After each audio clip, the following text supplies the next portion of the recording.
Bom dia, boa tarde, boa noite, galera. Não sei que hora vocês estão assistindo, mas sejam todos bem-vindos a mais um aulão do Enem Não Tira Férias, esse projeto que está auxiliando vocês durante o mês de julho, certo? Me apresentando, gente, prazer, sou o professor Pedro Henrique, sou professor da rede estadual há 10 anos, né? Já trabalhei em várias escolas aqui da rede, Almirante Tamandaré, Vigílio Távora, mas passei a maior parte do meu tempo na escola José de Alencar e hoje eu estou atuando aqui na equipe de protagonismo da SEDUC. E hoje eu venho trabalhar com vocês mais um aulão de redação. No nosso segundo aulão, a gente teve o da semana passada, vocês já devem ter feito aí a primeira proposta, né, sorteada. Hoje a gente vai ver mais duas propostas e ao final a gente vai sortear um novo tema para vocês produzirem, certo? Então vamos lá. Antes da gente começar efetivamente com os temas, vamos só relembrar algumas coisinhas relacionadas ao nosso texto, por isso presta atenção, pega papel, pega caneta, não pegou ainda não? Vai, via, bora, pega. Para não perder nada, para anotar tudo bem direitinho. Pois vamos lá. Primeira coisa que vocês têm que prestar bastante atenção, gente, é nisso daqui, que é o quê? É o comando da minha redação. Nesse comando, é um comando padrão, todos os Enem seguem a mesma linha, seguem tudo direitinho. Esse padrão, gente, ele vai pedir tudo o que você precisa fazer na sua redação para ir bem, para atingir as competências que vocês precisam, tá? Olha só, vamos ler rapidinho aqui e passar alguns pontos que vocês vão perceber que, seguindo a base dos textos motivadores, junto com as orientações que vocês têm na cartilha do participante, no guia de redação que vai sair, normalmente sai mais ou menos em setembro, tá? Vocês vão ver que vocês vão ter todo o aparato que vocês precisam para a elaboração de redação de vocês, tá? Então vamos lá. Primeira coisa, a partir da leitura dos textos motivadores e com base nos conhecimentos construídos ao longo de sua formação. Isso daqui, gente, é o que a gente chama daqui até aqui, é tudo que ele vai pedir na sua competência 2, que é o quê? Elaborar, né, um texto construído ao longo de sua formação, é o que a gente chama de repertório sociocultural, que a gente vai falar muito dele hoje, tá? Outra coisa também da competência 2 é esse trechinho aqui, ó, que vocês vão ter que elaborar um texto dissertativo argumentativo, ou seja, dentro do modelo que é pedido, que é solicitado pelo Enem, que daqui a pouco a gente vai para a estrutura, certo? Vamos lá. Esse texto ele deve ser escrito em modalidade escrita formal da língua. Essa modalidade escrita formal da língua é o da competência 1. O que é essa competência 1, gente? É vocês obedecerem às regras da escrita formal da língua, ou seja, obedecer às regras gramaticais da nossa língua, certo? Concordância, pontuação, acentuação, ortografia, tudo isso bem direitinho para não ter perigo de você perder pontos, né? Você deixar de ganhar pontos nessa competência. Outra, sobre o tema, e normalmente ele dá o tema que vai nortear, né, a redação de vocês. Aí olha o que é que ele pede como item obrigatório. Apresentando proposta de intervenção que respeite os direitos humanos. O que é isso daqui? É você apresentar uma solução para o seu problema. Então, todo o texto do Enem, ele parte de um princípio que você vai estar falando sobre um problema. Como é que você vai solucionar esse problema? E detalhe muito importante, essa solução tem que respeitar os direitos humanos. Então, você tem que tomar muito cuidado na hora de propor essa intervenção. Além disso, detalhe, essa proposta de intervenção é o que a gente pede na competência 5, tá? Depois, selecione, organize e relacione. Ó, isso daqui faz parte da organização do seu texto, da sequência de informações, se não tem contradição. Tudo isso daqui, gente, é o que a gente encontra na competência 3 da correção. E por último, né, você tem que fazer isso de forma coesa, utilizando conectivos, utilizando artifícios de conexão, artifícios linguísticos de conexão, né? Usar uma conjunção, usar um um conector entre os parágrafos, a gente também vai ver isso com mais cuidado já já, tá? E isso daqui é o que corresponde à competência 4. Então, observem que só pelo enunciado da redação a gente já tem aí as 5 competências que vocês precisam ter na hora de elaborar o texto, certo? Então, vamos agora para o nosso primeiro tema, né? Os desafios no combate à insegurança alimentar no Brasil. Gente, esse primeiro tema de hoje é um tema muito atual. É um tema que envolve muitas questões, não só questões de saúde, mas questões sociais, político-econômicas, raciais, como a gente vai perceber. Então é um tema muito amplo e muito atual. Creio eu que vocês devem ter visto recentemente aqui na nossa cidade de Fortaleza, né, onde a gente está gravando aqui agora, né, tivemos casos de pessoas buscando alimento dentro de caminhões de lixo, pessoas em situação de passar vários dias sem ter um alimento. Então tudo isso daí envolve essa questão da insegurança alimentar. Agora uma dica de ouro, guarda aí, anota. Toda vida que você pegar uma proposta de redação, um tema de redação, você vai atrás das palavras-chave. Gente, isso daqui é fundamental. Pegou uma proposta dessa, quais são as palavras-chave que a gente vai ter dentro dessa proposta? Guarda aí, ó. Primeira palavra-chave, desafios. Quando a gente fala em desafios, a gente encontra o quê? Impasses, empecilhos, dificuldades. Ou seja, é um problema que não está fácil de resolver. Outro, no combate, ou seja, a gente vai tentar diminuir, acabar com esse problema. E qual é o grande problema? Insegurança alimentar, que daqui a pouco eu vou explicar melhor para vocês o que é que significa essa insegurança alimentar. Gente, foca aqui. Se vocês utilizarem essas palavras, trabalharem o texto de vocês dentro dessas palavras-chave, não vai ter risco nenhum de você nem zerar o seu texto por fugar o tema ou de você tangenciar o seu texto não falando completamente do assunto abordado. Presta atenção, utilizem as palavras-chave dentro do texto e vocês não vão zerar nem tangenciar. E para finalizar, isso daqui é fundamental, o contexto, né? Onde é que vocês vão localizar essa situação? No Brasil. Vocês podem até utilizar, gente, exemplos de outros países, porém, sempre tem que relacionar com o Brasil, porque o Brasil faz parte da proposta aqui apresentada, né? Então, tema, ok, vamos lá, desafio aceito, vamos lá entender um pouquinho melhor como é que a gente pode trabalhar esse tema, certo? E aí, Pedro, como é que afinal, o que é que eu posso falar, o que é que eu não posso falar, quais os caminhos que a gente segue? Gente, uma dica que eu sempre dou para os meus alunos é: observem os textos motivadores de início, o que a gente já tem uma base do que é que precisa. Observem o texto 1, certo? Insegurança alimentar, como tem dizendo aqui, né? Utiliza essa expressão aqui, ó, de segurança alimentar, começou a ser usada pela ONU, né? Para tratar, na verdade, o quê? De uma parte da população que não tenha condições de ter a alimentação necessária, não ter a alimentação suficiente para se sustentar. Vale ressaltar que essa falta de acesso à alimentação ela se dá por uma série de fatores. Eu posso não ter uma alimentação completa, com as 3 refeições mínimas por dia. Eu posso não ter uma alimentação de qualidade, ou seja, uma alimentação com produtos que não ofereçam os nutrientes que eu possa ter. Ou, por último, eu ter uma alimentação zerada. Literalmente, é aquela situação de passar fome porque você não tem o mínimo para se alimentar.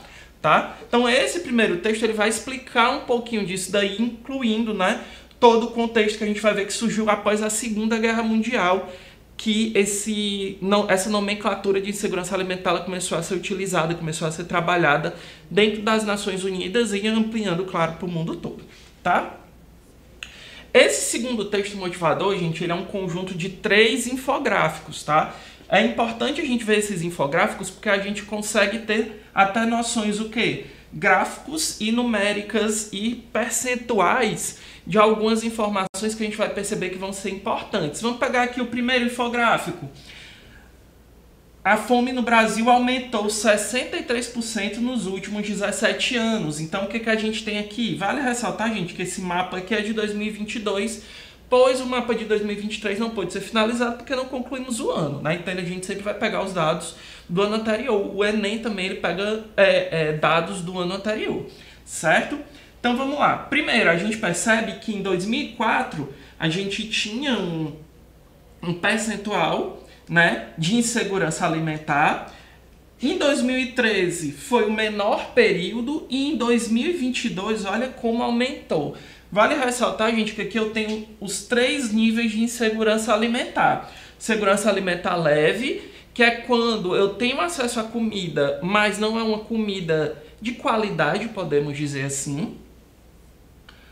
A moderada, que é quando me falta, né, alimentos ao longo do dia, e a grave, que é quando realmente existe a escassez de alimentação. A pessoa não tem o que comer, ela acorda sem saber o que é que ela vai comer até o final do dia, tá? Então a gente percebe que a leve é a que tá mais em alta, mas olha a diferença do grave em 2022 e do grave em 2004. É uma diferença muito grande, né? Subiu de 9,5 para 15,5. Então, houve um aumento importante, né, desses casos de insegurança alimentar grave. O segundo infográfico é um gráfico que traz mais uma ideia social. Qual, né, grupo de pessoas na nossa sociedade que tem mais propensão a passar fome, gente?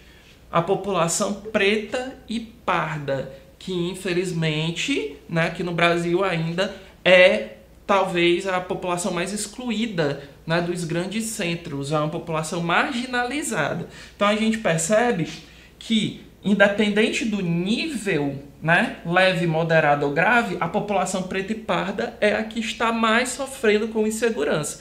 E isso é importante vocês citarem porque não é só questão econômica, também é uma questão social que a gente tem. E por último, né, qual a região que a gente tem uma maior concentração de pessoas em insegurança alimentar? Fazendo aqui um resumo rápido, a gente tem a região norte como essa maior concentração, tá? Se a gente for analisar. E aqui a gente percebe que a região norte é a região que sofre mais por insegurança alimentar, certo? E esse último texto aqui, ele também vai falar da questão social dessa insegurança, ou seja, aquela camada populacional que sofre mais, principalmente as comunidades marginalizadas de periferias, tá bom? Então, vamos lá, gente, presta bem atenção aqui, porque se você seguir esse modelo, esse molde, você consegue desenvolver melhor a sua redação. O seu texto atativo argumentativo ele vai precisar de 3 partes básicas, que é o que eu chamo de TAI: tese, argumentação e intervenção. Vamos falar aqui um pouquinho sobre cada uma delas, tá? Primeiro, a tese, que a gente recomenda que venha no primeiro parágrafo, tá? Por que ela deve vir no primeiro parágrafo? Porque é um parágrafo introdutório, de apresentação. Então, o que é que normalmente a gente recomenda? Ter um contexto, uma explicação e uma tese da sua proposta. Primeiro, o contexto ele pode vir de diversas formas, como um repertório, seja cinematográfico, literário, científico. Você também pode definir um pouco do tema. Por exemplo, o que é insegurança alimentar? Você pode pegar um trechinho descrevendo, tá? Ou até mesmo já utilizar um exemplo. Eu trouxe aqui alguns repertórios que vocês podem utilizar, como o documentário Histórias da Fome no Brasil, que é muito bom. Animes, a galera que gosta de anime, né? Cowboy Bebop, tem um episódio que eles acabam tendo que se alimentar de comidas estragadas por conta da falta de alimentos. O Naruto também, aquele Naruto clássico, o Hokage vai na casa do Naruto e o bichinho só tem leite estragado e lamen estragado para comer, a mesma coisa, insegurança alimentar. Literário, o 15 da Raquel de Queiroz, gente, a galera aí da Cred 12, em foco, o pessoal de Quixadá aí, nossa querida representante cearense na literatura brasileira, primeira mulher da literatura brasileira. O 15 da Raquel de Queiroz, gente, traz muito essa questão da insegurança alimentar, principalmente dos retirantes. Vocês também podem usar a Constituição de 88, que coloca como um dos princípios básicos da legislação brasileira que a gente não deve passar fome. E também vocês podem usar a citação de algumas personalidades, sejam elas políticas, sejam elas filosóficas, como Nelson Mandela e o Jean-Paul Sartre, né, que fala que um dos grandes problemas da humanidade é a falta de alimentação e que a falta de alimentação é pior do que outras faltas que a gente tem, tá? Então, fez isso logo no comecinho do seu texto, você contextualiza esse repertório, respondendo uma pergunta bem simples: como o contexto ocorre na atualidade no Brasil? Ou seja, como é que se dá a insegurança alimentar no Brasil? Bem rápido, bem prático. E para finalizar, gente, a tese, que é esse ponto de vista, que basicamente você vai trazer o quê? Quais os problemas que a insegurança alimentar traz aqui para o nosso país? Quais as causas e consequências? Vale ressaltar, gente, que a resposta dessas perguntas vai nortear o quê? A argumentação de vocês, tá? Essa argumentação que a gente recomenda que venha nos segundos e terceiros parágrafos, tá? E que a partir delas a gente já tem que se ligar em uma coisa importante, que é o uso de conectivos, tá? Basicamente, o que é que você tem que ter nos parágrafos argumentativos? Conectivo, tópico frasal e o contexto da explicação. Vamos lá.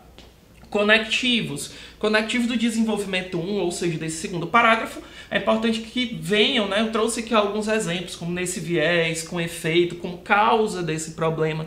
Quem for trabalhar no esquema de causa e consequência pode trazer isso, tá? Depois, você vai vir com o tópico frasal, ou seja, o que é que causa esse problema? Ou o que é esse problema? Como é o desenvolvimento desse problema de forma efetiva? Outra, para finalizar, um contexto ou a explicação contextualizada, ou seja, eu trouxe aqui, né, um problema. Como é que eu posso contextualizar esse problema? Eu posso trazer um dado estatístico, eu posso trazer um repertório sociocultural aqui também que vai exemplificar essa situação. Então, aqui no D1, né, no desenvolvimento 1, vocês podem trazer essa ideia. No desenvolvimento 2, você já pode ou acrescentar um argumento utilizando conectivos como além disso, não obstante, quem gosta de uns conectivos mais chiques, outro sim, né, é uma opção. Ou então quem vai trabalhar causa e consequência, trabalha a causa no desenvolvimento 1 e no desenvolvimento 2 traz o quê? Consequências. Aí vai utilizar conectivos, consequentemente, como consequência e por aí vai, tá? Aqui, quais as consequências do problema? Ou então você já vai trazer um segundo problema baseado na insegurança alimentar, tá? E por último, voltando, um repertório contextualizado, ou seja, tragam dados, tragam exemplos que justifiquem a afirmação que vocês deram aqui, certo? E para finalizar, gente, o último parágrafo, que é o nosso izinho do TAI, né? Tese, argumento e intervenção. Isso daqui aí tem obrigatório. Se não fizer, sua competência 5 vai embora, tá? Então vamos lá. Também eu preciso usar o conectivo, mas eu também preciso retomar o tema e propor a intervenção. Conectivos, né? É importante que sejam conectivos o quê? Conclusivos. Assim, portanto, desse modo, podemos concluir que e por aí vai. Você traz uma breve conclusão retomando os tópicos que você falou nos seus argumentos. E por último, gente, vemos aí os elementos da intervenção, elementos obrigatórios. Cada elemento desse vai melhorando sua nota, tá? Quem é que vai fazer? Órgãos governamentais, o poder público, mídias, ONGs, centros comunitários? O que é que esse agente aqui vai fazer? Quem é que pode resolver essa situação? Outro, o que é que esse agente vai criar? Qual é a ação efetiva? Ele vai implementar, vai criar, vai fiscalizar, regulamentar, identificar? O que é que essa criatura vai fazer? Depois, como é que isso vai ser feito? Por meio de leis, através de ações, utilizando-se dispositivos, por meio de iniciativas, como é que esse agente efetivamente vai colocar essa ação de forma acional, né, na sociedade? E por último, o para quê? Para que isso vai ser feito? Com o objetivo de quê? Com fito de quê? Tá? E aí você finaliza a sua proposta de intervenção. Vale ressaltar um detalhe. Só os 4 elementos, então responder essas 4 perguntinhas, vão lhe fazer atingir os 160 pontos. Como é que faz você atingir os 200 nessa competência 5? Pega um deles, gente, detalhe, explica bem bonitinho, bem direitinho. Exemplo, eu quero citar aqui o Poder Legislativo, eu acrescento que o Poder Legislativo, ele cria leis. Então, eu posso delimitar dessa forma. Ou então, através de ações, que tipos de ações isso pode ser feito? Quanto mais delimitado, explicadinho e detalhado forem os seus elementos, melhor para a sua intervenção. Certo, gente? Então, ficamos aqui com o nosso primeiro tema. Já a gente conversa um pouquinho mais sobre o próximo. Então, galera, vamos lá para o nosso segundo tema de hoje, certo? A gente já falou sobre segurança alimentar. Vamos pegar agora de outro nicho, né? O nicho da natureza, tecnologia. A gente vai misturar um pouquinho essas noções, tá? O segundo tema de hoje é os problemas do descarte inadequado de lixo eletrônico no Brasil, tá? Vamos lá fazer aquele nosso processo de sempre. Identificar o quê? Palavras-chave. Então, bora lá. Primeira palavra-chave: problemas. Normalmente a gente vai ter problemas ou desafios, são palavras recorrentes que a gente tem para dizer que é algo que não tá legal, tá? Depois, a gente vai trabalhar o descarte inadequado. Prestem atenção que eu não estou falando de qualquer descarte. Eu estou falando de descarte inadequado, ou seja, o descarte errado, o descarte que pode trazer algum prejuízo, tá? E é qualquer tipo de descarte que eu vou fazer? Não, é um descarte específico de lixo eletrônico. Pelo amor de Deus, não falem das garrafinhas plásticas que são jogadas nas praias. Isso não tem nada a ver com lixo eletrônico. O nosso foco, o nosso nicho, a nossa palavra-chave é lixo eletrônico. Tranquilo? Isso aí vocês não podem deixar passar de jeito nenhum. Delimitação é delimitação. Então vamos delimitar no lixo eletrônico, pelo amor de Deus. E, só para finalizar, né, gente? Onde? No Brasil. Lembrando, posso usar exemplos de fora? Pode, desde que compare com o Brasil. Então, você pode citar que existem países em que você troca pilhas e baterias por cashback em alguns produtos, por exemplo, em algumas lojas. Aqui no Brasil, será que existe? Será que não existe? Como isso é feito? Então, vocês podem trabalhar esses dois lados, tá? Então, palavras-chave fechadas, vamos agora partir para os textos motivadores, certo? Prosseguindo. Então vamos lá. Esse primeiro texto motivador, ele vai trazer inclusive algumas dicas de palavras que vocês podem utilizar para não ficarem repetindo lixo eletrônico, lixo eletrônico, lixo eletrônico ao infinito e além. Né? Então vocês podem utilizar sinônimos ou outros tipos de palavra que podem aí evitar essa repetição. Então aqui ele coloca, ó, resíduos de equipamentos elétricos e eletrônicos, né? Os REE, tá? Ou lixos, né? Uma expressão um pouquinho mais moderna, né? Que são os lixos, também são lixos eletrônicos. Vocês podem utilizar essas palavras aí para não repetirem, tá? Então, são termos utilizados para se referir a todos os equipamentos eletroeletrônicos, suas partes e acessórios. Isso é importante você pegar também, porque quando eu falo de lixo eletrônico, eu não estou falando, por exemplo, né, só de um celular. Ah, meu celular quebrou, peguei e joguei fora. O problema é só o celular? Não, é a bateria que está dentro dele, é a tela, são os componentes químicos que fazem todos aqueles circuitos. Tudo isso daí, gente, faz parte do lixo eletrônico. Tem formas de se degradar diferentes, tem ações diferentes na natureza, então isso é algo que tem que prestar atenção, tá bom? E aqui ele também vai trazer, gente, uma outra palavrinha bem importante, que é a obsolescência programada. Guardem bem essa palavra, porque ela é bem interessante da gente conversar um pouquinho sobre ela. Pedro, o que é essa obsolescência programada? Hoje em dia a gente reclama muito de que os celulares eles estão travando muito rápido. Então, meu Deus, eu comprei um celular hoje, daqui a um mês ele já está dizendo que está com a memória cheia. Isso não é sem querer, tá? As empresas de eletrônicos, elas estão trabalhando justamente com atualizações constantes em que os aparelhos eles são feitos para ter uma duração muito rápida, justamente para você comprar outro já já. Um exemplo bem simples é que antigamente você comprava o celular, vinha fone de ouvido, capinha, carregador, um PlayStation 3, um jogo da vida, vinha tudo. Hoje em dia você compra o celular, vem só o celular, nem carregador vem mais.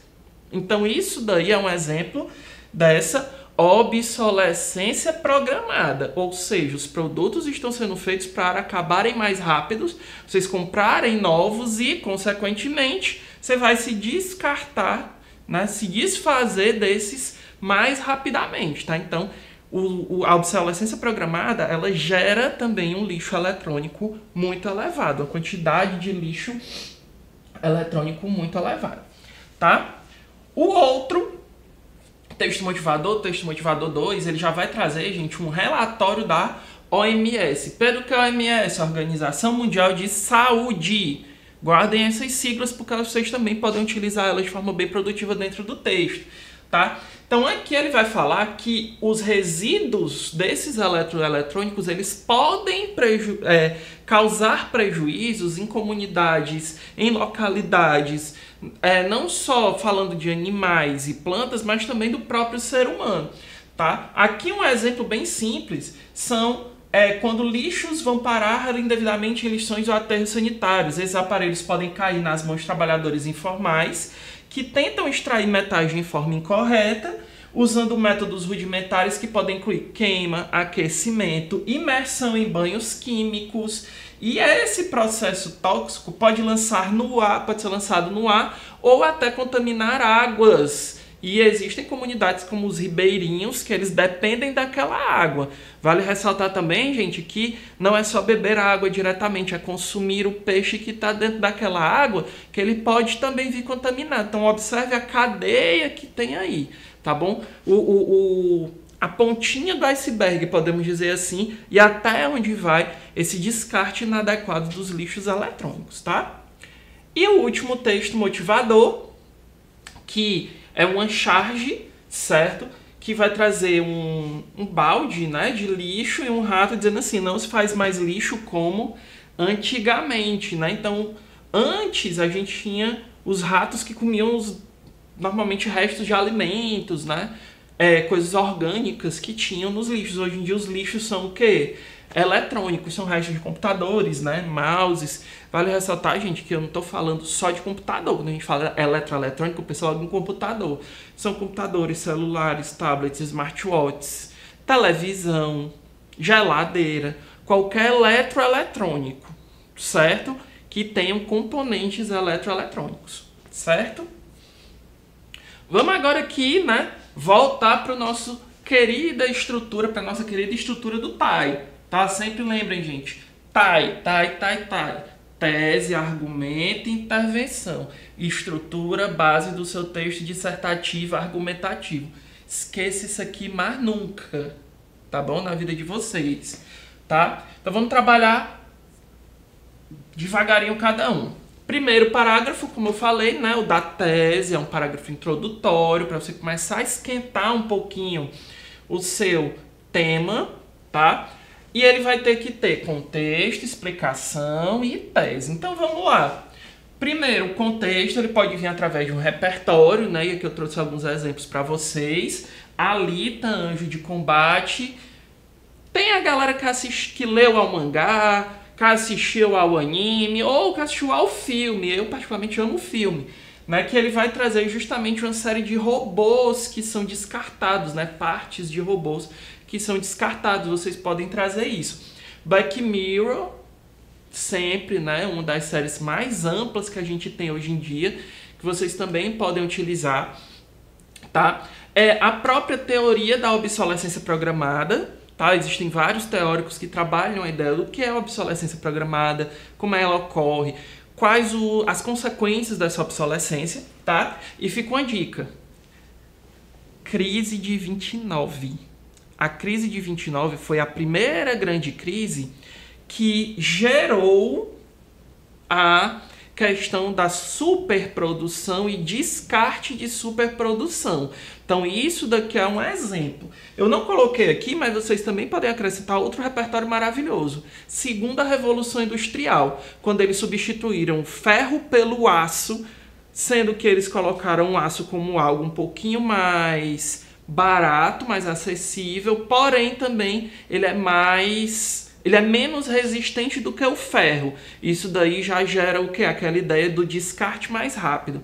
Fica a dica, gente. Século XIX. Estuda século XIX, vocês vão ter repertório até dar uma dor, tá? Então vamos lá. Explicação. Vamos contextualizar um pouquinho essa ideia aqui, né? Como esse processo aqui que você comentou, né? de descarte inadequado, como é que ele vai ocorrer no Brasil atual? Ele é constante? Ele aumentou? Ele diminuiu? Ele está em crescimento? Certo? Como é que ele é tratado hoje no Brasil? E para finalizar, você vai trazer o que? A sua tese. Tese com afirmação bem direta. O descarte inadequado de lixo traz consequências como isso e isso. Ou então, o descarte inadequado de lixo eletrônico é problemático por conta disso e por conta disso. Façam afirmações diretas, tá? Isso facilita até você desenvolver o argumento depois, tá? Então, qual é o problema que o descarte inadequado traz? Quais as causas e consequências deste descarte? Trabalhem mais ou menos nessa ideia, fazendo uma frasezinha final para o primeiro parágrafo de vocês. Vale lembrar que essa frasezinha final vai direcionar o quê? Segunda parte, que é o quê? A argumentação, gente. A argumentação, que lembrando, a gente recomenda que seja no segundo e no terceiro parágrafo, e que a partir do segundo parágrafo, vocês comecem todos os parágrafos seguintes com o que? O uso de conectivos, tá? Palavrinhas, expressões que vão ligar o parágrafo anterior com o parágrafo posterior. É o que a gente chama de conectivos interparagrafais, tá? Então vamos lá. Que conectivos eu posso usar no segundo parágrafo? Nesse viés, com efeito, como causa desse problema, tá? E aí você vem com o tópico frasal. Afinal, qual é a causa do problema? Qual é a causa do descarte inadequado? É a falta de consciência das pessoas? É o excesso de produção das fábricas? É o pensamento consumista que a gente tem na sociedade atual? Qual é a causa desse problema? Ou então você pode abordar de uma forma mais ampla o problema 1, né? O descarte dentro dos meios urbanos, o descarte que vai prejudicar comunidades ribeirinhas, enfim. E no final você vai contextualizar isso. Lembrando, gente, o contexto ele pode vir através de um repertório, de um dado estatístico, de um exemplo que você conheça, um exemplo de grande conhecimento nacional, uma cidade que foi alagada ou uma comunidade que foi afetada por conta de um vazamento de alguma substância de lixo eletrônico, tá? E, claro, também não é só citar assim, não. Ah, tem uma cidade bem ali que teve um vazamento de produto, também não é assim, não, tá? É o quê? Houve uma cidade em que houve um derramamento de líquidos e prejudicou a fauna e a flora local e que gerou tais e tais problemas. E isso é um exemplo de como os lixos eletrônicos, entendeu? Então contextualize, não é só pegar o repertório, rebolar lá e achar que tá bonito, não, tá?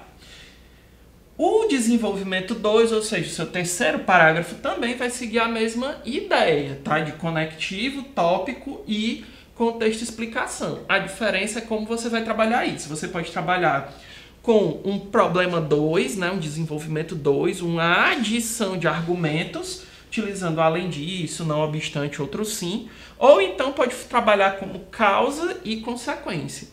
E então aqui você já vai utilizar conectivos consequentemente, como consequência desse problema. Depois vai seguir a mesma ideia, gente. Tópico frasal, né? Quais as consequências desse problema ou problema 2 que você vai abordar. E no último, né? Novamente, outro repertório contextualizado que vai mostrar um pouquinho dessa relação, dessas consequências ou desses temas abordados, tá? Então lembrem-se, aqui é uma estrutura que normalmente a gente utiliza.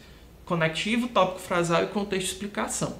Falei desses problemas, vamos agora resolver eles, né? Através da intervenção, quarto e último parágrafo, que também deve vir conectivo, normalmente conectivos conclusivos, retomada do tema e intervenção, tá? Primeiro, conectivos conclusivos mais usados, né? Assim, portanto, desse modo. Retomada do tema, se faz uma breve conclusão, assim podemos perceber que o descarte inadequado traz problemas como isso e isso, tá? É quase uma retomada da sua tese, efetivamente. E, por último, os elementos da intervenção. Relembrando quais são as 4 perguntinhas que a gente responde. Quem, o que, como e para quê. A dica que normalmente eu dou para os meus alunos é o quê? Antes de escrever, pega assim o rascunhozinho assim do lado, bota as perguntas, responde as perguntas separadamente, depois você junta. Tá? Para não ter perigo de você esquecer de algum dos elementos. Então vamos lá, quem que vai resolver isso? Um órgão governamental, o poder público, a população, as escolas, observem que no primeiro tema eu não falei de escolas. Por que eu já incluí as escolas aqui? Porque aqui as escolas podem trabalhar com conscientização, com educação. A parte da insegurança alimentar, talvez com a educação a gente não consiga ter uma solução efetiva para ela, mas para o descarte dos lixos eletrônicos a gente tem. Então, claro que você também tem que saber ler, saber que órgãos, que instituições podem efetivamente fazer alguma coisa para resolver aquele problema, tá? E o que é que esses órgãos, que esse poder público, que essa população, que as mídias podem fazer? Implementar, criar, fiscalizar, regulamentar. E é sempre importante, gente, que vocês tenham a ideia de que eles devem fazer, podem utilizar essa palavra imperativa, eles devem fazer isso, tá certo?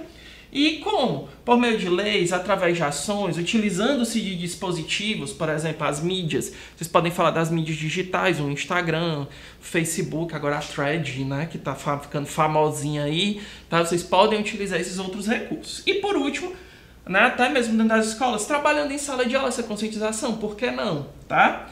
Para que isso tudo vai ser feito com que objetivo? Para que? Com fito de quê? Certo? E claro, para finalizar, gente, aqui não tem como deixar. Se você quer atingir as melhores notas, se você quiser chegar o mais perto possível ou atingir efetivamente o tão sonhado 1000, tem que detalhar pelo menos um desses elementos. Detalhar em que sentido? Explicar, exemplificar, definir melhor esses elementos aqui. Tudo isso daí vai fazer com que você crie um detalhamento que vai jogar a sua competência 5 lá pro 200, ou seja, pro nível máximo, tá?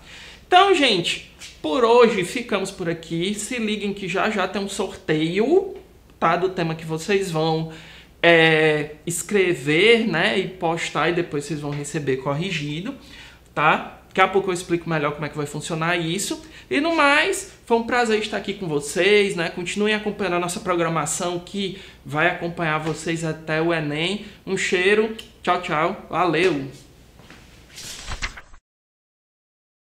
Então, galera, tudo bem? Professor Pedro Henrique aqui novamente. Hoje a gente vai sortear o nosso segundo tema de redação que vocês vão escrever, tá? Então, na semana passada, vocês já fizeram a primeira proposta, certo? Sobre racismo estrutural. Espero que tenha dado tudo certo. Mas só reforçando, como é que eu faço para postar essas redações e ter a correção? Vamos lá. Aluno Online, faz o seu login no Aluno Online, bem bonitinho. Depois que você fizer o seu login, do lado direito tem o cardzinho com o nome EnemMix, que é a plataforma da Fundação Demócrito Rocha, que tem lá uma série de coisas para vocês estudarem, materiais, cards, folhetos, temas, enfim, todo mundo, certo? Entrou nessa plataformazinha do EnemMix, tira uma foto bem bonita, bem caprichada da redação que vocês fizeram. Lembrando, gente, caneta preta, não pode esquecer disso nem a pau, tá? Aluno que vai fazer o Enem não pode pensar em redação com outra cor, tem que ser preta, só tem essa opção, plano A, A1, A2, A3, tudo preto, tá? Tirou a foto bem bonitinha, carrega lá o arquivo, alguns dias depois vocês vão receber a redação bem corrigida, bem comentada, tudo direitinho para que vocês não tenham dúvidas, certo? Então vamos lá pro sorteio de hoje, né?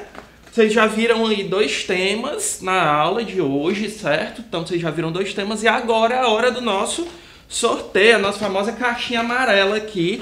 Só para mostrar novamente, temos aqui 2 folhinhas, certo? Com o tema 1 e tema 2, certo? Na ordem que nós tivemos na aula de hoje, tema 1 e tema 2, tá? Vamos aqui agora fazer o nosso sorteio, tá? Para não ter perigo, peguei aqui o tema. Então vamos lá, o tema sorteado foi tema 1 de novo. Olha aí, vocês vão pegar aquele primeiro tema que nós vimos na aula de hoje, certo? Então, deixa eu só ver bem direitinho aqui o tema. é os desafios no combate à insegurança alimentar no Brasil. Olha que tema lindo, tema atualíssimo, tema que vocês podem usar vários exemplos, certo?